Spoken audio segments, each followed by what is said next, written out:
Sir रामनगरी आए हुए हैं, रामनगरी आए करके रामलला हनुमानगढ़ी का दर्शन पूजन किया, क्या रहा?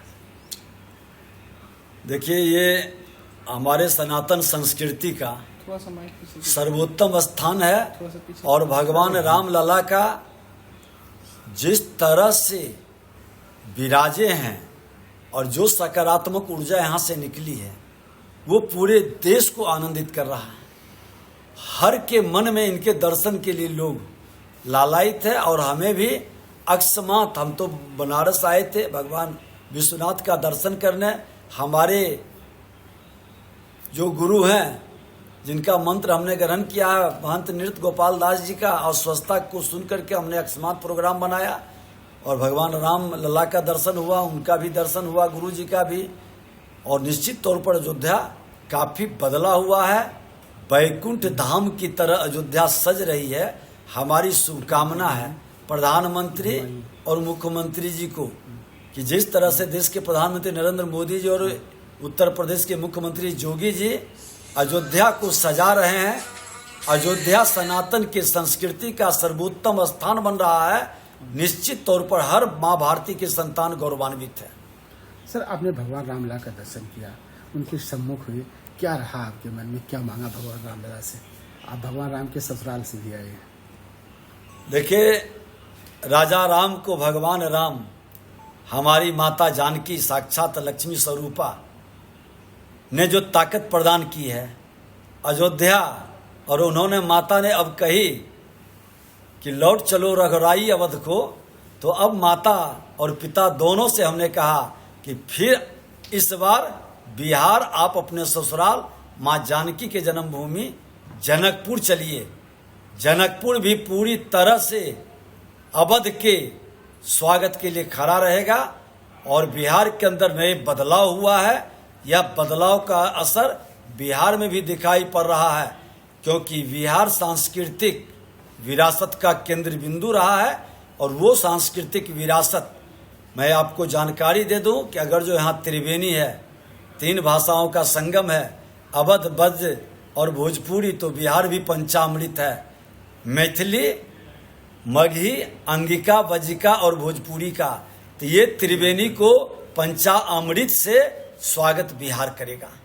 सर, रामलला भगवान 500 सालों के बाद विराजमान हुए हैं, उस पर भी अलग अलग पार्टियों के द्वारा किया गया कि मंदिर न बना के हॉस्पिटल बनाया जाए। वहाँ बिहार के उप मुख्यमंत्री तेजस्वी यादव उस समय थे, काफ़ी उन्होंने आलोचना की। इसको लेकर के कैसे देखते हैं? देखिए, सत्ता के लिए जो समझौता करता है, सत्ता के लिए जो अपना संस्कृति और संस्कार को छोड़ता है, अपने सनातन के संतानों को लज्जित करता है, सनातन धर्म गुरुओं का अपमान करता है, सनातन धर्म ग्रंथों का उपहास और मजाक उड़ाता है, ऐसे लोग ही इस देश के 1000 वर्ष के गुलामी के अग्रधर थे। ऐसे लोग इस राष्ट्र के लिए कलंक हैं और ऐसी मानसिकता को अब समाप्त करने की जरूरत है। 21वीं सदी के भारत में देश के प्रधानमंत्री नरेंद्र मोदी जी ने कहा है, गुलामी के प्रतीक को हटाना है, स्वाभिमान को बढ़ाने वाले हमारे संस्कृति, विरासत और विकास को बढ़ाना है। और ऐसे मानसिकता के लोग आज बिहार के अंदर हाशिए पर जा रहे हैं। बिहार के अभिनेता प्रतिपक्ष हैं, जनता उन पर विश्वास नहीं कर रही।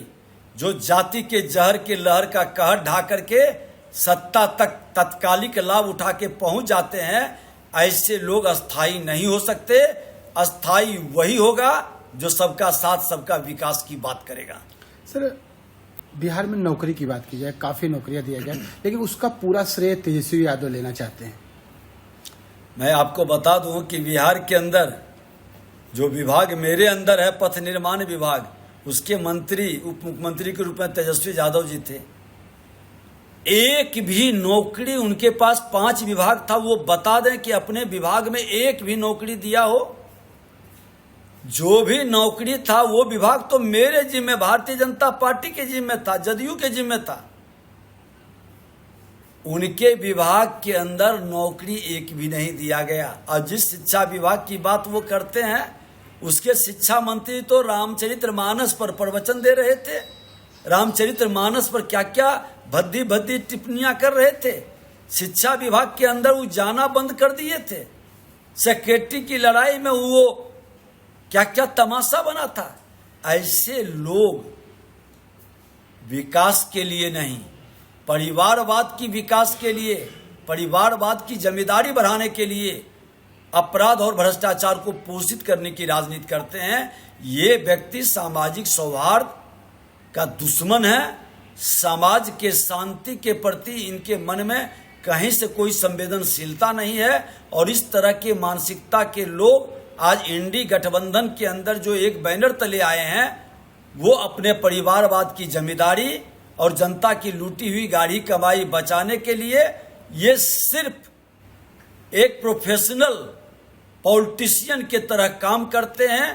कोई संवेदनशीलता और सेवा का भाव इनके मन के अंदर नहीं है।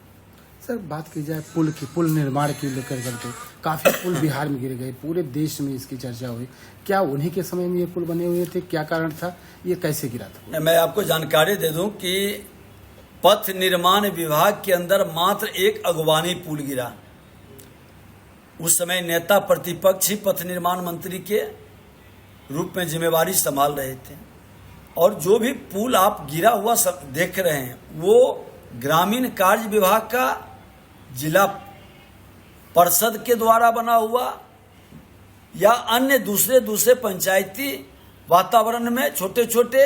लेकिन ये जानकारी देते, हमने पहले भी कहा, उस समय मैं नेता प्रतिपक्ष था, हमने कहा था कि हर वर्क डिपार्टमेंट की एक आयु होती है, उसकी एक क्षमता होती है।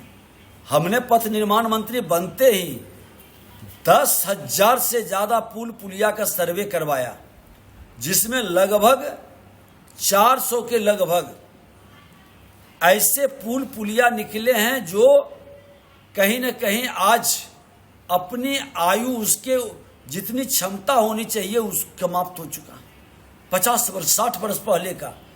और जब उस पर हम हैवी वाहन ले जाएंगे, इस तरह की बात, हमने कहा सब जगह बोर्ड लगाओ। लोग किस तरह से बदनामी और कलंकित करते हैं, हमने कहा इसका सर्वे कराएंगे, अनुरक्षण नीति बना रहे हैं, इसका नए निर्माण कराएंगे। ये सब वो विपक्ष में जब आज हैं, लेकिन उस समय सत्ता में थे, वो ये सब काम नहीं कर पाए। और उसी का परिणाम आज विपक्ष में हमने कहा कि आप ही के पीरियड में जो पुल पुलिया गिर रहा है 20 साल 25 साल 30 साल पहले का, कौन थे सत्ता में? राजद के लोग ही तो थे, उनके माता पिता ही तो मुख्यमंत्री थे। और हमने कहा है, मैंने फाइल भी मांगा हूं कि जो पुल पुलिया की आयु अगर जो 35 साल से 50 साल है, वो फाइल निकालो। और जो उस पीरियड के संवेदक या इंजीनियर थे, उसकी भी जिम्मेवारी तय होगी कि इसकी क्षमता, पूरी क्षमता उपयोग क्यों नहीं हुआ, कारण क्या रहा। कोई जवाब नहीं है लोगों को भरमाने का, बरगलाने का। हमने कहा कि जानकारी प्राप्त कर लो कि आपके माता पिता के पीरियड के ज्यादा पुल पुलिया गिर रहे हैं, लेकिन अब नहीं गिरेगा। बिहार सरकार, बिहार के मुख्यमंत्री जी के नेतृत्व में अनुरक्षण नीति हम लाने जा रहे हैं। तो जैसे लगातार बिहार सरकार नीतीश कुमार जी के ऊपर कमेंट करते रहे, पलटू चाचा ऐसे नामों से पुकारते हैं, क्या ये संवैधानिक शब्दों से किया जा सकता है चीज? देखिए, राजद के लोगों से राजनीतिक शिष्टाचार और संस्कार का अपेक्षा रखना बेकार है। वो वही लोग हैं जो जंगल राज, जिसको माननीय न्यायालय ने कहा था, ये जंगल राज वाले लोग हैं। जंगल राज वाले लोग गुंडा राज लाना चाहते थे बिहार में, और जब सत्ता में वो थे तो पूरी बिहार के अंदर दहशत का माहौल बना था। मैं नेता प्रतिपक्ष के नाते हमने सदन में कहा था कि भारतीय जनता पार्टी को रहते जंगल राज हमने ही लड़के हटाया और गुंडा राज भी नहीं आने देंगे। और आज इस गुंडा राज लाने वाले को खदेड़ा गया है और बिहार में अब सुशासन स्थापित होगा। जनता और बिहार के संस्कृति और संस्कार के अनुकूल वातावरण बनेगा। सरकार ने गाय को राजमाता का दर्जा दिया है, क्या बिहार में भी ऐसे आप लोग कुछ